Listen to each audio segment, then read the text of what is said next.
آمریت کے نام پر جمہوریت کو داغدار کیا گیا، لاڈلے کی فرمائش پر خواجہ آصف کو پابند سلاسل کیا گیا۔ یہ پہلا حکمران اور اس کے پیروکار ہیں جو ٹی وی پر گالیاں بکتے ہیں۔ خواجہ آصف کی رہائش گاہ پر خواجہ سعد رفیق کی پریس کانفرنس۔ سیالکوٹ، پاکستان مسلم لیگ نون کے مرکزی رہنما خواجہ سعد رفیق نے خواجہ آصف کی رہائش گاہ پر پریس کانفرنس کرتے ہوئے کہا کہ وہ خواجہ آصف مسلم لیگ نون اور ان کے رفقا کے ساتھ اظہار یکجہتی کے لیے آئے ہیں۔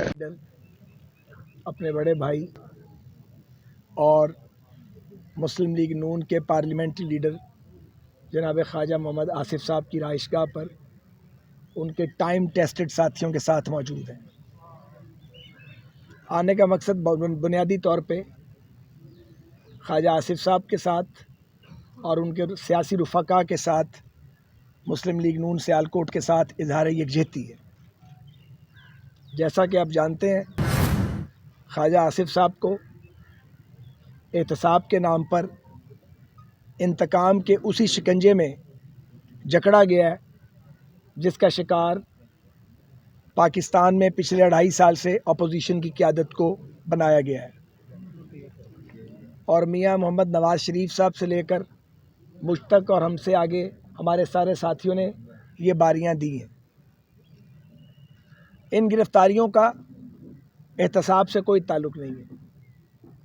یہ سب گرفتاریاں سیاسی انتقام کی بدترین مثال ہے، کیونکہ پاکستان میں جمہوریت کے نام پر آمریت مسلط کی گئی ہے، جس کا چہرہ بظاہر جمہوریت کا تھا وہ بھی اب باقی نہیں بچا اور بری طرح داغدار ہو چکا ہے۔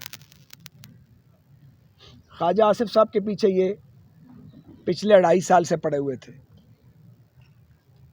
اور ان سے کوئی کیس نہیں بن رہا تھا، جو آج بھی نہیں بن سکا، لیکن چونکہ فرمائش تھی اور فرمائش لاڈلے کی تھی اور وہ لاڈلے کی فرمائش رد نہیں کی جا سکتی، اس لیے خواجہ صاحب کو گرفتار کیا گیا۔ خواجہ محمد آصف صاحب کو جس مقدمے میں گرفتار کیا گیا ہے اس پر ملک کی اعلیٰ ترین عدالت کے فیصلے آ چکے ہیں، اور یہ ایک شرمناک اور حیرت ناک بات ہے کہ کام کیا گیا، اب ایف آئی اے اور اینٹی کرپشن کو بھی اس کام پر لگا دیا گیا ہے۔ بہرحال یہ دور بہت جلد ختم ہوگا اور پاکستان میں جمہوریت کا، انصاف کا اور قانون کا سورج طلوع ہوگا انشاءاللہ تعالی۔ ہم پی ڈی ایم کے پلیٹ فارم سے اپنی پیش قدمی جاری رکھیں گے، اور میں ذاتی طور پہ یہ سمجھتا ہوں کہ پی ڈی ایم کے مقاصد بڑے ہیں۔ پی ڈی ایم کا مقصد صرف یہ نہیں ہے کہ ایک حکومت کو گرا دیا جائے اور اپنی حکومت بنائی جائے۔ پی ڈی ایم کا مقصد یہ ہے کہ پاکستان میں آئین، قانون اور جمہور کی بالادستی کو قائم کیا جائے، جو 70 برس سے یرغمال بنی ہوئی ہے کسی نہ کسی شکل میں، اور یہ کیفیت اب ختم ہونی چاہیے۔ اور پاکستان کو اگر آگے لے کے بڑھنا ہے تو اس کے سوا کوئی دوسرا راستہ نہیں ہے کہ ملک کو 73 کے متفقہ آئین کی روشنی میں آگے بڑھایا جائے اور قومی اتفاق رائے پیدا کیا جائے۔ یہ پاکستان کی پہلی حکومت ہے جو ملک میں فساد اور فتنہ پیدا کرتی ہے۔ حکومتیں لائق بھی آتی ہیں، نالائق بھی آتی ہیں، لیکن از خود فساد پیدا نہیں کرتی۔ حکومتوں کو تو ملک میں امن قائم رکھنا ہوتا ہے۔